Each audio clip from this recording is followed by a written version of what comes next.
Welcome back to the hood. This is Chill on the Green Box with Specks, Thompson, and the View. And like always, my co-host is not here, but this time he tried to get some food with Organic Christy, and that's why he's not here. He just wanted to go like he saw her name, thought she knew all the food spots or whatever, and want to go follow her at the battle. So that's where he's at. But thanks, man. Thanks for coming on anyway. You hear me? Oh, I'm sorry. No, yeah. Thanks for coming on anyway, man. Thanks for coming on. Oh, well, yeah, no problem, man. Thanks for having me, man. I greatly appreciate it. My name is Ji-Reh from Concrete Comics, writer creator of Deja Vu. Here to talk some comic books with you, man. Cool. You already did your little brief introduction for people. That was typically my next step. But I don't know what part of United States you're from, but do you get a reference of the show, The Green Box? Are you familiar with what that is? No, I never seen. I'm from Chicago, so born and raised right here. Yeah, y'all didn't have those, but the Green Box is a green electrical boxes. They're normally in front of neighborhoods and whatnot. Growing up as a kid, we used to hang out around them, talk, chit chat, hang out. For doing interviews, I realized the majority of the time they was around a bus stop area where we going to the bus for the schools. So I guess we meet there anyway for the bus. So in the afternoons and on the weekends, we meet back up there and hang out and chill. So I developed my show based on that same concept, just hanging out, chilling, talking to other creators. Because Yes, I've sir. been on plenty of podcasts when a creator get on and talk for 2 hours about their project and nobody know who they are or even care if I support them. So I developed my show so people learn more about the creator so they can get the support. Oh yeah, for sure, man. That's important. So I got my shows based breaking down into 4 different segments, all like different questions. My first segment is called Breaking It Down. Because when you chill on the Green Box, you break things down like concepts, ideas, and other stuff with your friends. So this segment, I'm going to break your brain down with a couple of icebreaker questions so people know more about you. All right, let's do it. All right. What is the most dullest movie ever made? Oh, the most dull movie ever made. The Happening. The Happening with Mark Wahlberg. Really? It's like the movie where absolutely nothing happened. He was just walking around confused for like 2.5 hours. So do you like the other movie that just like it? Which one? Which one was it? Which one was just like it? Not I Bird want Box, right? no. Well, that is like it too, but I want to say The Mist, but I could be wrong. Oh, the Mist. Yeah, the Mist kind of pissed me off. I mean, at the end, I like the ending to it, but yeah, the Mist is another one, and it came out right around the same time too. But yeah, for me, The Happening is more comedy than anything when I look back on it. Yeah. Okay. What book had the most significant impact on you? Book, like novel style book. Any kind of book. Let me think. I think the one that stuck with me the most was like Beowulf back in the high school days, or Paradise Lost. Uh, Never heard of for me, Paradise Lost. yeah. So Paradise Lost is it's an interesting book. It's about it's like the story of Adam and Eve, but it's written from Lucifer's perspective. So it's more so like he's the protagonist of the story. So for me, it wasn't. For me, it was just very interesting to see that flip. Growing up in church or whatever the case may be, you hear things one way, not to take it in the literal sense whatsoever. But the way the story is told, it was just kind of dynamic for me. So for me, it kind of opened my eyes for when I got into writing and creating and things like that. That perspective matters, right? And you kind of see it a little bit with kind of like what Marvel is doing, kind of humanizing villains and things like that, like showing their backstories and things of that nature. So I thought that was pretty interesting. Yeah, not to compare apples and oranges to what you said, but like, it's a concept that I don't know if I created or whatever. It's called anti-villain. Hmm. So like it's like saying that if you was looking through somebody else's perspective, they might not have been the villain. Right. Key things that is like Negan from Walking Dead. Hmm. Um, like let's say Walking Dead started with Negan, and then Rick, and then all the stuff still happened. Mm-hmm. and you was part of the Saviors, and Rick did that to the satellites and all that stuff. Like you would think Rick the villain. Right. So Right. you like just stuff like that. Like who else? Like Doctor Doom and Namor Yep. and stuff like that. Yeah. So Yep. Exactly. so that's all. Like Killmonger was a perfect example of that, right? Like depending on Yeah. whose shoes you're in, who's the villain in that Yeah, situation. his birthright. Right. He was deprived of it because of somebody else did. Right. Exactly. Yeah. Last question. What is your favorite habit? My favorite habit is I just playing 2K. Like 2K? that's gonna be like my greatest pastime. That's if I'm not creating or at work or doing something with family, that's 9 times out of 10 what I'm doing. Okay. I talk about things this with other creators. It's called a nerd gap. It's like growing up, you did nerdy stuff, then all like one part of your life, you just stop. Like I guess you're chasing Yep. girls, playing sports or whatever. So growing up, I played 2K. So I played 2K with Iverson on the cover and all that. So I played them. Mm-hmm. I think the last 2K I played before the new 2K. I think when it had like 3 different Jordans on the cover. That's like last Okay. 2K I played. Then Okay, that was part of my nerd gap. I ain't played 2K. I tried to get back on 2K. Which one it was? I don't know. It was 17 or 18. Man, it's like playing an RPG, man. Oh yeah, full blown RPG now. I was like, what the hell? It's incredible. My wife walked in on me one day. I'm in the Gatorade facility lifting weights and stuff. She's like, "What are you doing?" I thought you was playing basketball. I'm like, "You don't understand. Like this, I got to lift weights before I can play virtual basketball."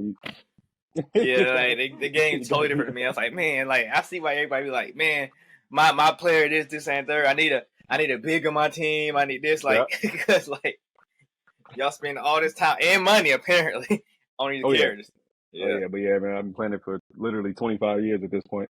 Okay. Do you miss the when you had to use the joysticks to bring them in and make the free throws? For the free throws, right? I tell guys about that all the time. Like, you run across these younger guys or people who picked up the game, around 15, 16, 17. They don't know the struggles of that whatsoever. Yeah. You, at the free throw line with Shaq, you press that trigger and it's off. Yeah, all they know now is green bean. That's all they know. Exactly. All right. Going to my next segment is called the back issues. Being in comics, all about back issues, but people who don't, if you want to know about a character's origin story, you're going to their back issues. Like if you want to know about the Silver Surfer, his origin story, you're going to his back issues. So in this segment, we're going to go into your back issues to find out more about your origin story. Okay. All right. So where are you from, and what do you call your hood? I'm from Chicago, the West Side. I grew up in the Austin area, next to like K-Town area. So that's kind of where I grew up. As I got older, I just moved further west and things like that. But yeah, so from the West Side of Chicago. All right. So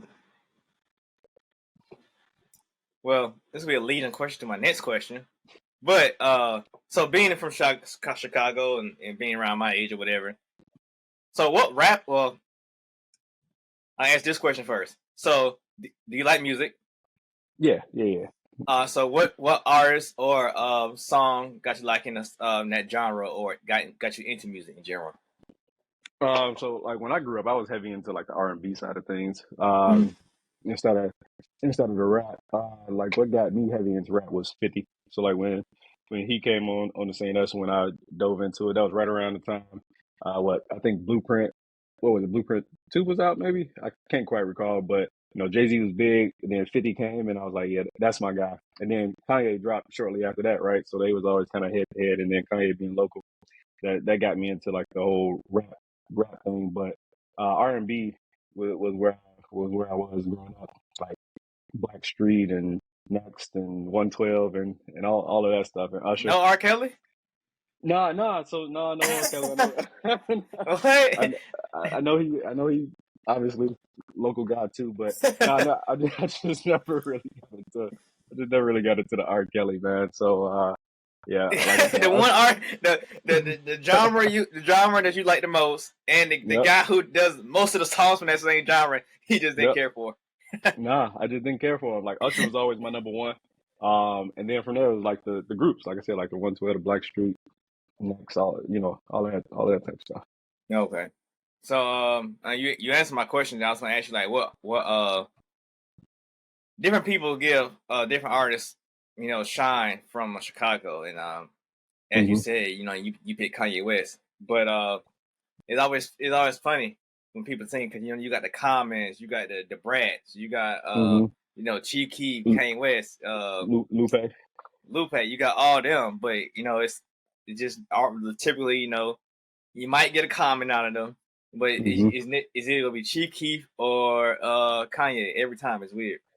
Yeah, well, I don't know if I'm too old for Chief. I don't know. I don't know. I didn't. I never got into the Chief Keef. I Yeah, it was just See, I never got I got onto Chief Keef because of Kanye West. right. So That's all I know. so so I like I don't know if I deep dive in Chief Keef, but Hmm. like so I don't like and whatever they say, oh, he's a voice of the youth in Chicago, all that stuff. Um, in Georgia, in Atlanta, we got this show called Birthday Bash. Hmm. Um, I went to Birthday Bash that same year he was blowing up, and who was it? Ti brought him on stage and gave him Hmm. the same thing. Like, yeah, this guy, this and third. And then following that, Gucci Mane, some other people was like, man, this kid is really gonna blow up. And finally, Rich came, big old album, did all this stuff, and Yep. then got on the drugs and just Yeah. fizzled out. Yeah. See, I think for me, since I started, like, I used to sing in the choir as a kid. Then I got into the whole R&B stuff. So I think for me, like, it's easier for me to pick up, the J. Cole's, the Gambinos, the Lupes, than it is Mm. like uh the more aggressive music. Even though 50 still is like in my top five, but like that's about it. Okay. Comic books. What comic Yeah. related TV show or comic book got you into comics? Oh, so like early on, my uncle is who like really got me into comic books growing up. He used to draw heavily, like he was an outstanding artist. So he was working on some stuff. He got me into like the X-Men and everything like that. X-Men, Ninja Turtles, Power Rangers, all that good stuff growing up. Drew my first comic book by hand in like the sixth, seventh grade. It was something that I was working on called Concrete Jungle. I was trying to get it going. Like my classmates would pick it up and read it and things like that. But of course, it was all done by hand. So that was like when I first figured out it was something that I would want to do. And then that kind of translated to film and TV as I got a little older. So I started doing film projects and things like that as I got into high school and then post high school. But what brought me back, like you say, how you kind of got that gap. Yeah. I had that gap like once I made it to high school and everything, where I just started writing screenplays and things like that. But what kind of brought me back was the TV show Arrow. So Okay. that was like one of my favorite shows, every week. And then just seeing how that universe expanded and things like that, it brought like a grittiness to the character that, for me, it was like, obviously Green Arrow is like a Robin Hood ripoff or whatever the case may be, however you want to see it. But in the comic books, anytime I saw Green Arrow, he always looked kind of goofy, right? Goofy little Yeah, yeah. mustache, little top hat, and everything like that. But like for the first two, I don't know if you watch Arrow, but for like the first two seasons, almost they called him the Hood for the most part. So like it was a darker setting, a darker tone, and it felt more grounded in reality. Even though it started to get a little goofy towards the end, but that's what kind of brought me back into it. Where I was like, okay, I enjoy this. I enjoy this style of TV. And then, of course, the rise of the MCU and everything like that kind of brought me back into it. So, did you watch Smallville? I didn't watch Smallville. No, I missed the Smallville piece. Um, I've seen clips of it and it looks kind of goofy. So I'm about to say like so. I watched Smallville. I was into Smallville.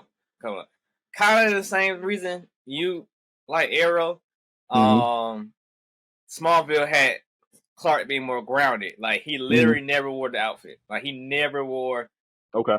the Superman outfit. He never was called Superboy. None of that stuff. Like Hmm.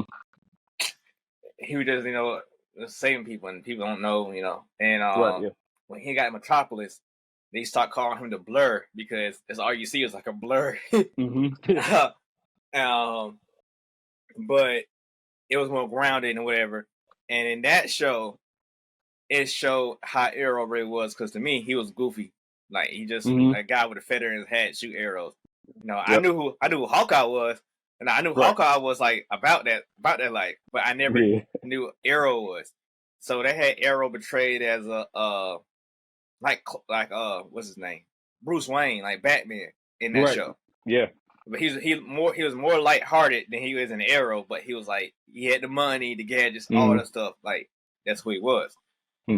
So I never watched Arrow. I mean, never did.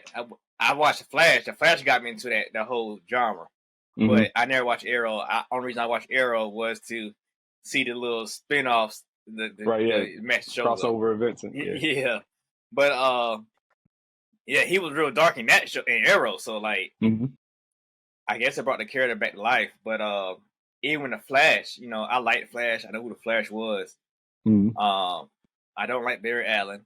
You know, I like Wally West. But just seeing why people like Barry, that show helped me see, because I said, okay, Barry is smart and this and that. Versus Wally. Wally was a cool one. Wally's the one who did the tornado things and shot lightning and stuff. That was Wally. Barry was the one who ran fast and knew math real good. Yeah, exactly. He was the same, but he was vulnerable. But see, with Arrow, I like that journey because, like in the first few seasons, like he was killing people. Like, you know, he was taking them out. And then he had to decide like what type of hero he wanted to be. So that's what really brought me back into it, because it was like real decisions that he had to make to shape how everybody was going to view him. Okay. Any comic books that got you comics? Comic books. So again, early on it was always like the X-Men and things like that. Okay. That was like the biggest thing for me. But then recently I started getting back into like the what is it called? The New 52 with the Batman run. So I started there, and then of course that leads up to like Death in the Family and everything like that. So I would say I started picking those back up like 3-4 years ago, and then that's what kind of got me back to the comic book space. And then I was reading a lot of the Young Avengers and things like that. Just because in my mind I was picturing like where the MCU was going to go next and things like that. So I wanted to kind of be up on that. Of course, the Civil War trade and things like that. New 52 is probably when I came back into it. I keep bringing up Superman a lot. I'm not a Superman fan. That's the crazy part. But New 52, Superman, he was a younger Superman versus an older Superman from back in the day. So he didn't have his power, like he couldn't fly and all that stuff. And he ended up dying or something. And he became Doomsday. That's what triggered me. I was like, he became Doomsday, and they brought back the old Superman to fight the new Superman because he was Doomsday. And I thought that was pretty dope because that's when he came back. He came back with his family, Lois and John Kent. And I fell in love with John Kent, that character. You know, him trying to be a family, like all the Super Son stuff. Like, I got every book up there. You know, I like the character, like the dynamic of like, this boy, he supposed to be this guy, but he can't do anything. Then he's best friends with Damian Wayne, who's all dark and broody. Dude, that's a great dynamic. No, like for me, the Bat Family is always like my top like comic book group. For years, I always thought like who defends, the Gotham in the morning time, and it was a joke, a bad joke that was on one of these comic book groups that said it was Batman yelling at Peter Parker, I believe, and Peter Parker was like, "At least I employ black kids." But then, I could comment back like, well, Duke and Lucas Fox, they're black. Then somebody commented back was like, yeah, that's true, but Batman only lets them work in the morning time. And I'm like, you're right, because they never at night. That's like the Signal's whole thing, right? Is that he's like the daytime protector. I like, that's fucked up. All right. So you said you did nerd gap and whatever. So when did you realize you was a nerd? Man, I think you always know, right? I mean, like you kind of born that way. And then you try to, but you hit that point in your life where you try to be cool, right? So you like try to suppress it, right? Because Yeah, that you nerd know, gap. yeah. You tuck that aside. So like I was always into the stuff. Um, I mean, that was just who I was, right? That's because I think that's where the creativity really flows. Like when you embrace things that are cool or abstract or geeky or whatever you want to call it. So that was something that was always in me. Okay. All right. Well, going to my next segment. It's called the hotkeys.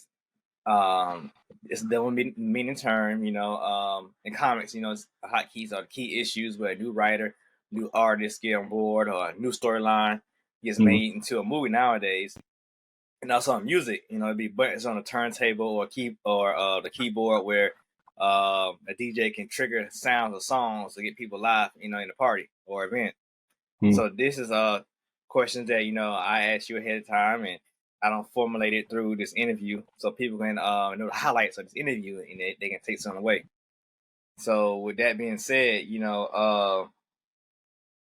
first you said you did film. I think you're the second or third person from Concrete who does film. So Mm-hmm. what are you doing? What do you do in film?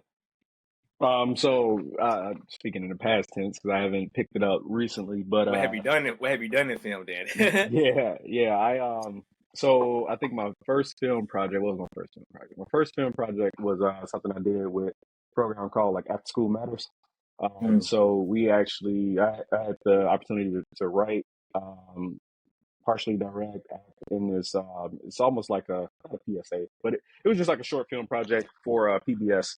So it ended up, broadcasting on PBS and everything like that, just talking about, the struggles of kids wanting to get to college and things like that. So this was in my junior year of high school, I think is when I did it. So that was my very first film project that was like on TV and everything. As I got a little older, we did some extra work and things like that just to get more immersed into like how a set works and everything like that. And then a friend of mine, we actually came together and we had created a web series. We ended up filming 3 episodes of it. We released 2 episodes, but we put it out there. We had a big premiere and everything like that. So we were the writer, creator, directors, actors, everything, gaffers. Take whatever you needed to make the film happen. We did all that ourselves down to the editing. Um, so I went to school for like motion picture television and things like that. Um, but it just fed right into like just that creative aspect of always wanting to, tell a story. So we put that out on YouTube and things like that. So we got some pretty good reviews for what it was at the time. All right, that's cool. That's cool. So transition from film. What got you creating your comic book? So what got me creating Deja Vu was actually Lyle Ringgold. He's another creator on Concrete Comics, writer of The Watchmen. His book ended up in my hands one day, and I thought it was pretty cool to know that somebody local was writing and producing their own comic book. So I had a conversation with him, and he was just a complete open book. He let me know exactly what steps to take, how he went about the process. He introduced me to Lonzo and Concrete Comics. And like in that first conversation, he was like, "Hey man, if you got an idea, if you want to make it a book, hit up Lonzo and let's see where this thing goes." So he was the one that made it real for me. Of course, I knew about the format and the medium, from the past, and I had something that I had been creating from a screenwriting standpoint, a movie that I had been crafting. So I just transferred that onto the pages of a comic book.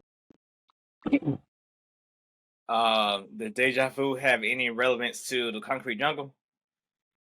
No, no. That was a completely different story. And actually, where Deja Vu started was wildly different than where it is right now as well.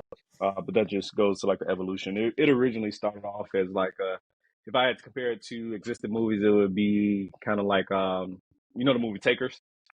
So it Yes. was like a mix between Takers and like the first and second Fast and Furious. So very different. But those were like that was like the foundation for the story that I crafted to eventually become Deja Vu. Saying movie names. And your title, Deja Vu. Where does Deja Vu come from? Like, is that his name, or that's just the title of the book? That's the title of the book. That's his. I guess that's more so his superhero, like code name, right? Like Bruce Wayne and Batman. So the character's name is Malcolm Crown. And Deja Vu is really just a play on how his powers work because he has powers of precognition. So he sees things, seconds before they happen. So he's like living things that he's already seen, so to speak, during those times of battle or intense situations. So that's what the name comes from. Okay. Did you ever read any Milestone comic books? Yeah, well, I'm not going to pretend like I knew about them a long time ago. Just recently picked them up, like when they, reintroduced like, Static and all of that. Mm-hmm. Yep. Get where I'm coming from. My favorite ones. Well, I knew like you. I knew about them. Mm-hmm. Oh, I didn't know about. Well, okay, I knew who Static was because TV show. Right. Yep. Doing being in comics and being black, I found out about Icon. Yep. But everybody else, I don't know who the hell they were. Right. But now the relaunch, I found out about I knew about Hardware because he was like a ripoff of Iron Man to me. But now I think he's dope. But but my favorite is Blood Syndicate. Blood Syndicate. That's me. But one of the characters, she has the opposite of your character. So I can't think of her name. But she so let's say we in a battle or whatever, and everybody dies. She can be like, "Oh, we messed up," and she can go back and say, "Hey, this happened. What we need to do something different." Yep. Even in the book, it happened like 3 or 4 times. Like, well, we keep getting beat. Let's change it up.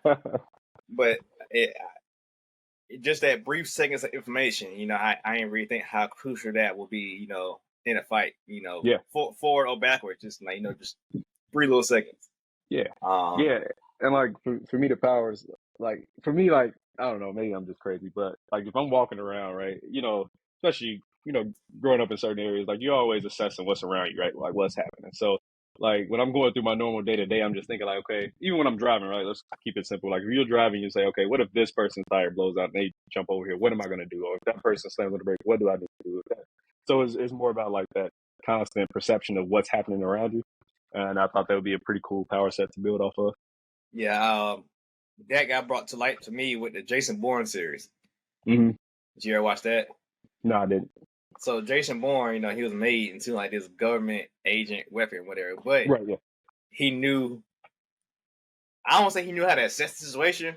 Just like you said, like if that happened, he knows how to do it. Like he never was in a situation where he couldn't handle himself. Like the programmer had him so set.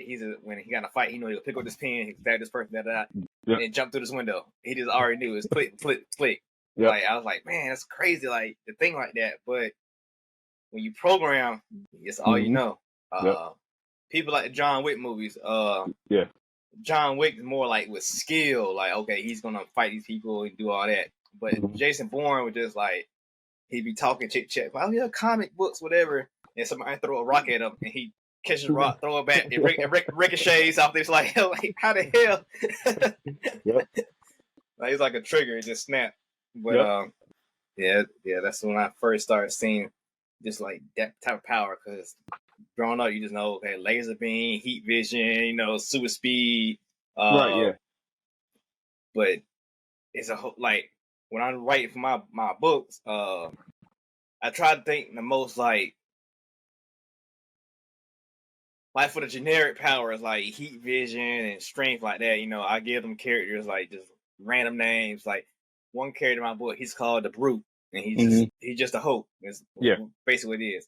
Yep. But like characters that matter in my book, like the View, he has the powers of creation. He can create items out of nothingness. The last one I meant it. Or I got another character who's relevant. Damn. Oh, so I got another character. It's like Poison Ivy, I guess. But it's a play on that and Thor, because Thor's real name is Thor Odin's son. This guy's name is Middle Gaia's son. He's the middle son of Gaia. And he's just like a plant-based person like that. He's partners with a gardener Mm. who is I haven't fleshed out yet, but he got some ties to the mob, so he used nothing but lawn tools and garden tools to be a hitman. Okay. So yeah, he'll come with the clippers, or he'll come with the weed eater and stuff like that. Yeah. But yeah, I think it's important when you developing those power sets. I mean, because like you said, you know, the flight, the super speed, the strength, like that's all cool and all, but I like something that's a little more grounded. I think it makes for better villains, right? Because I think you get into a scaling issue if your hero's like too too powerful or overpowered, whatever the case may be. And I think we see it even in live TV right now with like with the MCU. I think that's part of the problem that we run into with like Captain Marvel and stuff, right? Like Yeah. the scaling is just off. Yeah, like my main villain. Well, the main villain in the story arc of my book has microwave powers. Okay. Yeah. So like thinking about it, like it takes a long time. Like if somebody has to use microwaves to heat something up, it takes a while. Yeah. So you see his growth and his powers that way, because Mm-hmm. you don't be scared of nobody with those kind of radiation powers, but it can go to a Well, whole different level. yep. Yeah. Um. What was your inspiration for your character? So my inspiration for my character from an existing character standpoint was like Ultra Instinct Goku, Miles Morales, and Black Panther. So again, like when you think about the power set, it's kind of like that Ultra Instinct where he's autonomously responding to threats or attacks or things like that, and he can perceive things faster than a normal human being could. The Miles Morales and Black Panther kick in from like his resources and how his suit works and how his suit protects him and things like that. So just kind of seeing the rise of those characters, over the past few years is kind of where I kind of pluck things from. And then like my favorite characters are Batman, Captain America, Sam Wilson, Captain America, and trying to build some of the ethical code that those characters have into mine. Since you named characters, I assume your character is an older character versus a teenager or a child. He's an adult. He is early 30s. He married already, running a successful business and things like that. Okay. I ask you this. It seems like a trend for y'all that majority of y'all characters are grown characters in concrete. Is there a reason behind that, or just coincidence? I think it's a coincidence, honestly. Unless Lonzo got some bigger vision that he hasn't shared with us.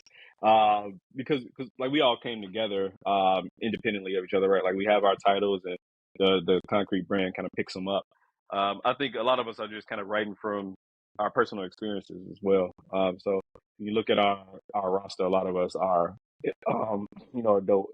adults that live through certain things or seen certain things, been inspired by different things. So I think that's what's driving it. And then our stories are mature as well. Like we want to make sure that we tell those mature stories that can appeal to all ages, whether it be people like us that can see themselves in the characters, or the younger crowd that has something to aspire to. Okay.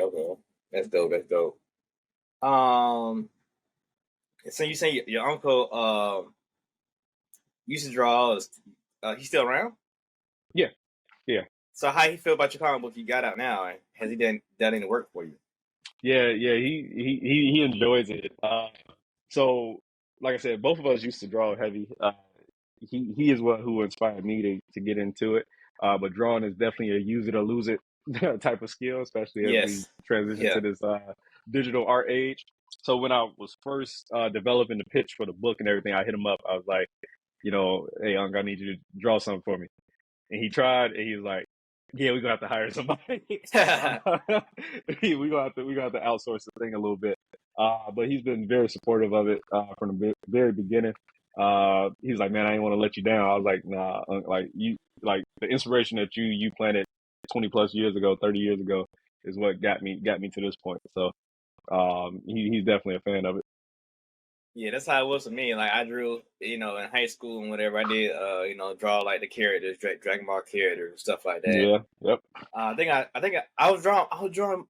I'm pretty sure I did my own manga. It was like a slice of life by these kids in high school. I did that, but I was doing my own story. I had like this long story I had written out with little blurts and fan art for that thing. I lost it in like my storage unit and stuff like that. Mm-hmm. But let me see. About 15 years later, that's when I started doing my book. And I said, well, I can write it and draw it myself. Boy, trying to draw stuff again. Yeah, it's hard because like you said like lose it as well, but then you getting it back a little bit. And then you see somebody else work online, you be like, damn, like Yeah. like then you like so like okay, this took me a week to draw this one little thing. Yeah. And you gotta draw 23 more pages of the same thing. Exactly. And you gotta have it done. You try and have it done for 2 months, you can't do it. And like the guy I got now, he can spit out 2 pages a day. Like, oh yeah, like damn, like yep. So give you the money, like whatever, you got it. It's incredible, man. I've been fortunate to build a great team of artists. So they are, yeah, they're fantastic. But yeah, you brought up like drawing Goku, like that was the thing, right? Like when we were young, like you could draw a quality Super Saiyan, like if you could do it, like you was the man. That also reminds me, I used to go on and they don't do this no more, but I used to be able to go to NBA.com and like you could print like coloring pages of like the characters and stuff. Not characters, but the players. Like you could go to the Sixers website and print out coloring pages, and like that's where I would learn how to draw like basketball players and stuff like that. Dang. So yeah, that was that took me back. See, all I did was hit up Google and type in Goku Super Saiyan 100. And wait, see, I can draw the Batman, Superman, Spider-Man, all that, but it was easy. It like the anime character was so easy for me because I found out they're symmetric. So like, if you can get that little triangle face good, then the hair just whatever, and everything's symmetric. Yep, you're good to go. Yeah. Naruto. When Naruto came out, I was like tail end of my little nerd phase. So I watched the original Naruto, but I missed completely Shippuden and all that stuff. Like I never watched it. Till this day, I still haven't watched it. But when it was big, in middle school or in like freshman year at high school, they were like, hey, can you draw this for me? I'm like, yeah. Draw it for him. Somebody slide me $5, $10, $15, draw a picture. I'm like, man, it's easy money. Like it was Naruto and Full Metal Alchemist. Yeah. Yep. I tried drawing I don't know if you remember Zoids. You remember that? Nah, let me see. I might if I see it. Yeah, Zoid. I tried drawing Zoids and Gundam. But it was so much detail in them, but people still rock with it though. I was like, man, it's so much to do. But Zoids was a thing because they were like, I don't know, like mechanical animals. Then you can put like the guns and stuff on them. I was like, yeah. Yep, I see. Yep, I know what you're talking about. Yeah, but stuff like that, like that was easy. But then I hit the nerd gap and didn't come back until I want to say Dragon Ball Battle of the Gods when that movie came out. If not that, Attack on Titan. Okay. That brought me back. I was like, I know Dragon Ball Battle of the Gods for sure because I was like, man, they still making Dragon Ball Z stuff. Yeah. And that got me, but I don't know who exactly got me in Attack on Titan. I think just seeing people keep talking about it and talking about it, and I watched it. And when I watched it, I think season 1 was already done, so I binge watched it. And it's kind of slow at first. Then they crunk up, and I was like, "When did anime get like this? like they messing stuff up on this one." Yeah, so. Yeah, and that's what I hadn't got into yet. I've heard of like that, the Death Notes and Bleach and all that, but I haven't gotten into those just yet.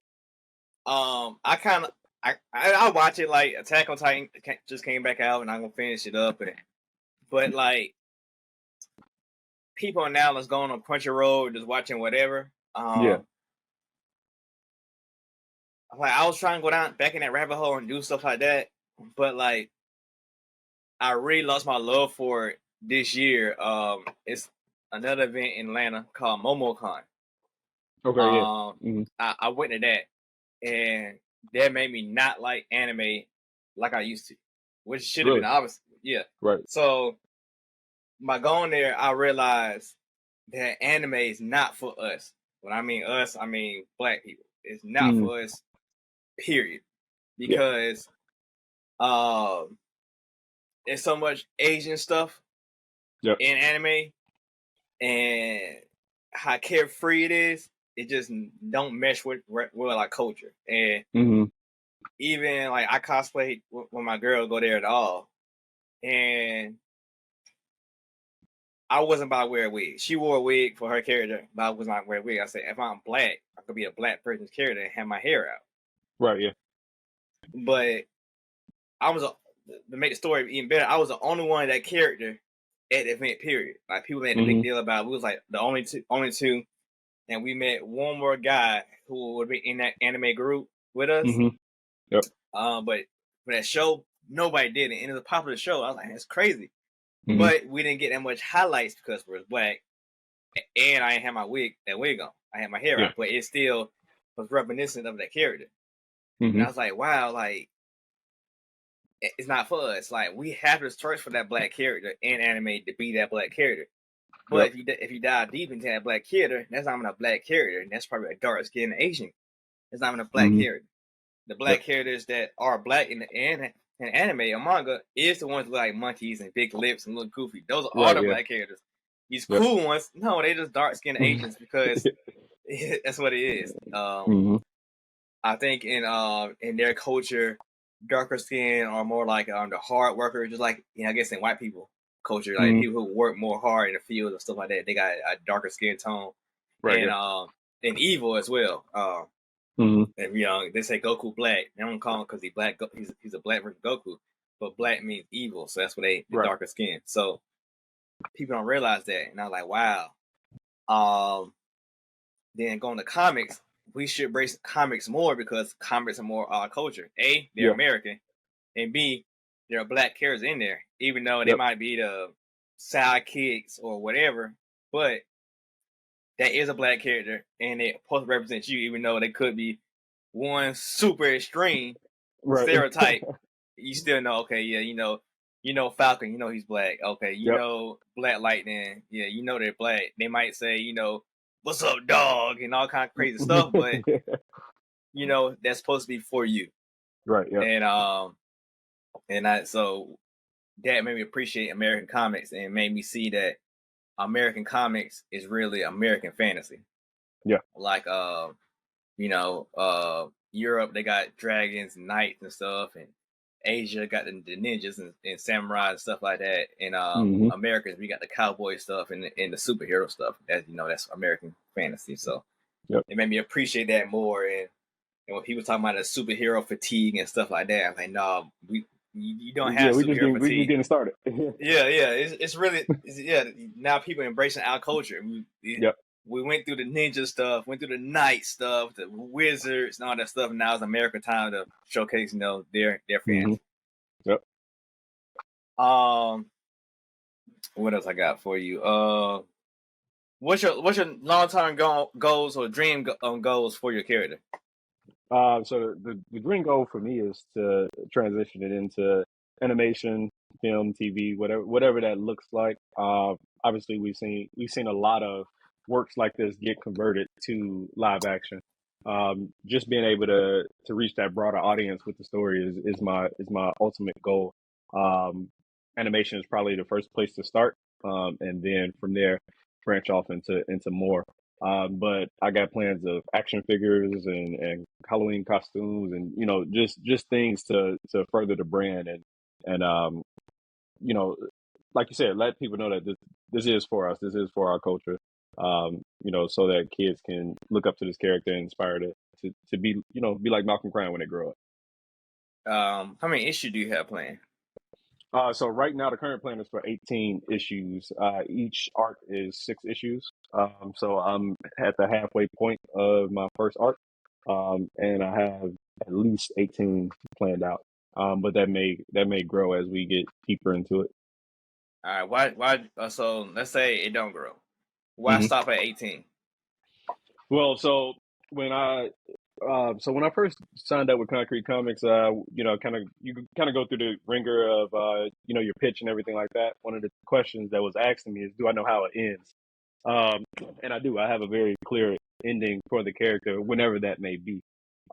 So how I have it mapped out right now is this first arc is the Fear the Reaper arc. The second arc is a continuation of this, and then it may grow from there. But I'm essentially reserving that third arc as the final arc for the character should we get there. So that's why it's 3 right now, is because I already have concrete plans for 1, concrete plans for 2, and then that third is going to be the final arc no matter what. So even if it gets pushed, 10 years down the road, that's what the end game is for the character. All right. So it's a tentative 3, I guess. I guess you could look at it that way. Anything? So if you complete this story, do you have other stories after this or no? You mean like for other characters and such? Yeah. Not at the moment. And that's why I say that third arc is tentative, right? Because right now I want to continue to fully invest in this character and push his character as far as I need to. Because it's really going to be like a journey for him, in terms of what type of a hero he wants to be, how he shapes the world around him, and how he protects the people that he loves. What makes him different than his stereotypical, street level or save him superhero? Yeah, so because a lot of times when you think about street level heroes, it's like like your friendly neighborhood Spider-Man and things like that, right? He isn't necessarily dealing with robbers or muggers in the alley. Like he's not a vigilante where he's punching in at night and hitting the streets. That's why the suit design was important to me. So you'll notice it's brightly colored, right? Like it's a light gray, it's blue, it's neon greens. We want people to see him as their hero. So he's more akin to like that Captain America, where you see him outside in the daylight, you see him at night, like he's fighting higher level threats. So that's what kind of separates him from that street level where it's not muggers in the alley. Like he's going after greater threats that present themselves. All right, cool. I think that's all I got. And your third issue's on the way, or your second issue's on the way? So technically, my second issue is on the way. So I have my issue 0, which is available as a free read on concretecomics.com. So that's been out for over a year now. Issue 1 came out in March of this year, and my issue 2 is launched right now. Okay, cool. Yep. All And right. issue 3 and issue 4 are in development. All right, that's dope. All right, I'm going to my last segment, and it's called we're digging in the crates. So like Devil May Turn once again.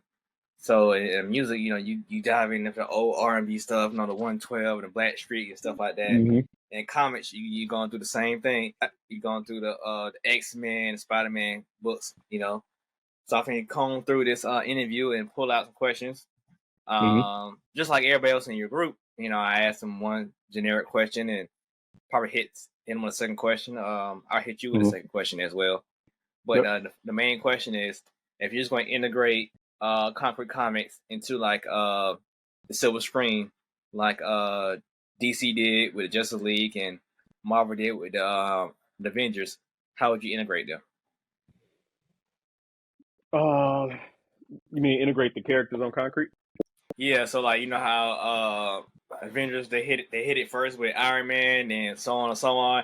Then DC hit it first with, I guess, just Elite first. How